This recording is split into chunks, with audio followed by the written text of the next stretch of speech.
The Astra Militarum, the mostly human defence forces of the Imperium. With thousands of planets within the span and reach of the Imperium itself, there are most of these providing troops to either planetary defence forces or the wider Astra Militarum army. And a lot of these have their own particular regiments and styles. Some of these we may know, like the Death Corps of Krieg, which are very much based on World War gas masked up soldiers. Or we have the Cadian jungle fighters, very much based on Rambo. Therefore, it's always kind of surprised me that the main frontman of the group, we have, especially as it's in the form of a combat patrol, the Cadians, and these just look like futuristic soldiers. They don't look particularly styled like some of the others. So what we're going to do is take this box and convert these troops up a little bit to make this into a proper Canadian combat patrol. When we kick off the build, we are first going to start with the 20 infantrymen. These can be built out pretty much the same as the instructions tell us to. We're going to be building this to align with the combat patrol rules, meaning that we're going to have one of each special weapon as well as both types of sergeants. However, we are going to want to stop just before we start building out the arms, guns, and putting the heads on the models, as these are going to be the areas we are going to be converting in order to give our combat patrol a distinct Canadian unique aesthetic. Now, with the conversions, naturally we can do this to any sort of style we want. Here I wanted to increase the length of the rifles to give the models a little bit more presence. And to do that, we're going to be using some bayonets. And we could go out and just pick up some 3D printed or 3D print our own little bayonets to attach to the current lasguns. Alternatively, what we're going to be doing is going out and buying a set of Solar Auxilia lasgun sections, which conveniently comes with 20 models with lasguns and bayonets, which is, once we've done the special weapons for our combat patrol, happens to be the exact right amount of lasguns we need for this combat patrol to convert the rest of the models. So we're going to be taking this and essentially cutting off the ends of the guns and using the bayonets on our models. Obviously, we can take any other bits from this kit that we might like across the rest of the conversions. In order to do this, what we are going to want to do is carefully remove the end of the barrel section off of the standard 40k lasgun, and then come in and do essentially the same for the 30k version. Except on the 30k version, we're going to be removing the barrel just past the power section of the rifle. We may need to, on occasion, go in and clean up a couple of fingers, depending on the hand placement on the 30k kit. Then, using a little bit of plastic glue, we can go in and mount the end of the 30k rifles onto the modern lasguns. This gives us a slightly elongated rifle in comparison to the original 40k lasgun. This brings us to the other change that I'm going to be making to every single rifle, and that is to attach some scopes. And here we've got some 3D printed scopes, which you can buy online, or if you have a 3D printer, just print the files itself. And what we want to do is attach these to all of the guns, unless you're from a Games Workshop, in which case I cut all of my scopes off of other 40k models and then attach them to my guns, and they're absolutely not 3D printed parts. Besides that, you may be wondering why I wanted to attach scopes to all of my Canadians rifles. And a fun fact, you might not know this, but up until 2023, I believe, the longest recorded kill shot in a military conflict was actually held by a Canadian Special Forces member at around, or over 3,500 meters, I believe. So I thought, as a small nod to that exceptional long distance shot in a battle zone, it would be quite fulfilling and quite nice to attach these scopes to all of the guns to represent that. So let's get our 3D printed or completely legitimate Games Workshop scopes attached to the lasguns. Taking our 100% genuine Games Workshop scopes, we can take some super glue and then glue these to the top of the lasguns, trying to make sure that the scopes line up nicely with the barrels that we've already glued on. Once that is all done, we do have a final step just to finish off the guns. And this is going to be the addition of some camo or combat tape. To do this, we can take some very thin masking tape. Here I'm using some 1 to 2 millimeter wide masking tape, and we can wrap this around the guns, trying not to cover any of the hands or magazines on any of the models, because that wouldn't make a lot of sense. Once we are going around and doing that, we do want to make sure that we cover some of the scope itself, as well as wrap it around the barrel that we've glued on.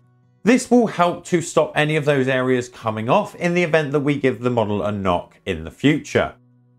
Finally, we can just run a little bit of thin super glue over all of the tape that we've put down, and what this will do is secure and fix it into place so we can be 100% certain that it's not going to come off and unravel later on in the life of the model. Using this masking tape and putting it on the model to represent combat tape does have a couple of purposes and a couple of benefits. First off, we can use it to simulate the combat tape that's actually sculpted on the model, making it look as if it has an actual purpose.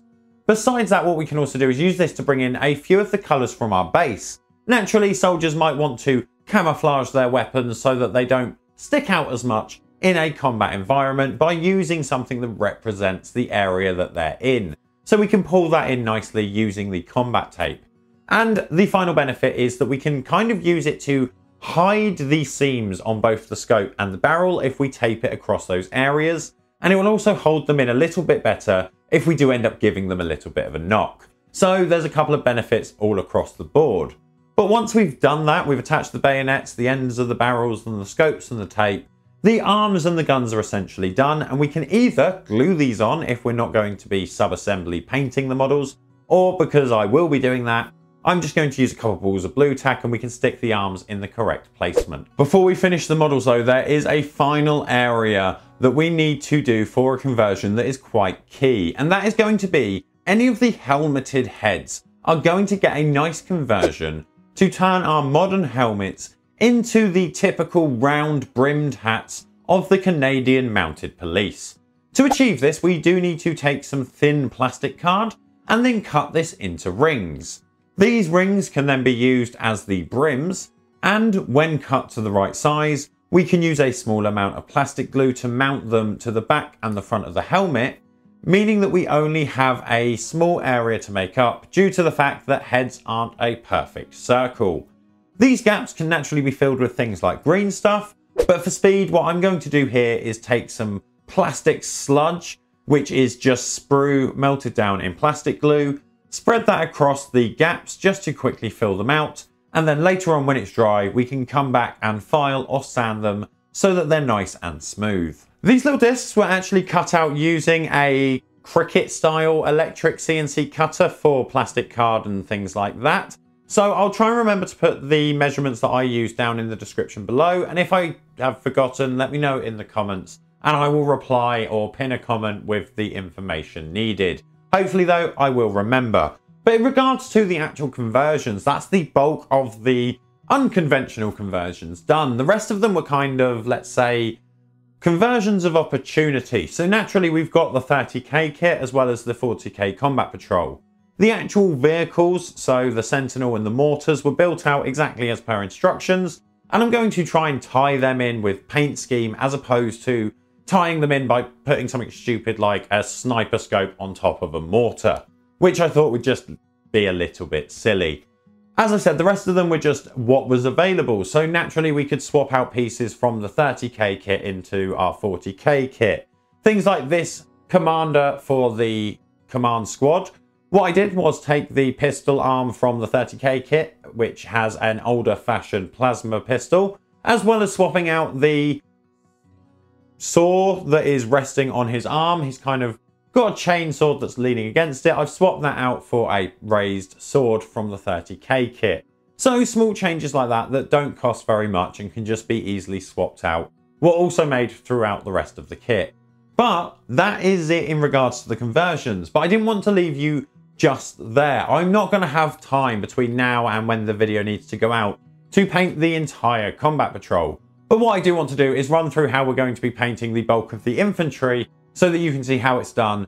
And we're going to be doing it to a very simple tabletop standard, essentially just using a bunch of different contrast paints and a very few amount of layers. Given that we're going to be using contrast for a vast majority of the models, we're going to naturally be needing a lighter undercoat. So here we went for a nice zenithal. Then we can jump into the actual painting, and all of the upper armor and all of the clothing are going to get a coat of a bright red contrast. As always, with this being a contrasting method, we want to be careful when we apply it because we don't want to get any of the red contrast. In an area we're going to apply another different colour of contrast, because then we will get a distinctive colour difference in those areas. So we just need to take our time, work round and apply the neat red coat on top of all of our Canadians. Conveniently, there's actually a couple of documentaries floating about around the Canadian Mounted Police, and specifically around their uniform, care of the uniform and things like that. So I have been using that as a little bit of reference and inspiration. And what we need is a couple of different colours for the trousers and boots. The trousers are going to get a dark navy, which we're going to be making by mixing a black and blue contrast, whereas the boots are going to be getting kind of a reddish brown leathery tone, which we're going to be mixing with a brown and a dark red contrast.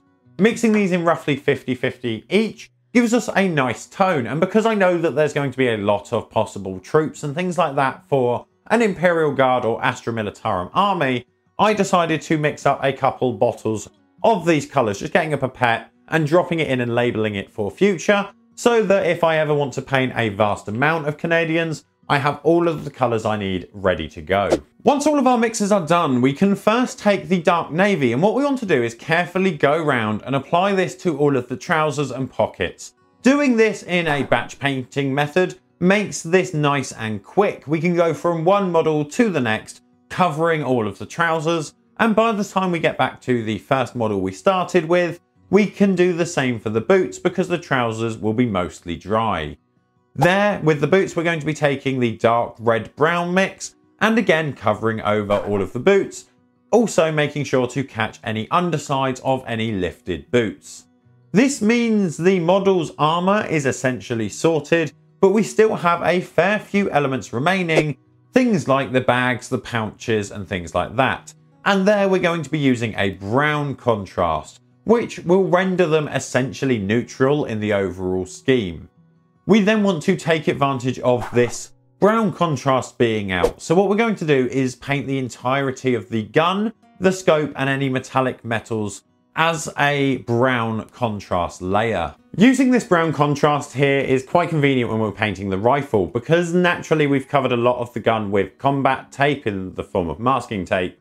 There's a lot of details that are quite easily hidden, and the properties of contrast is it's going to seep into all of those recesses and give us a nice, decent, shadowy base coat to work from for any of the guns and the metallics.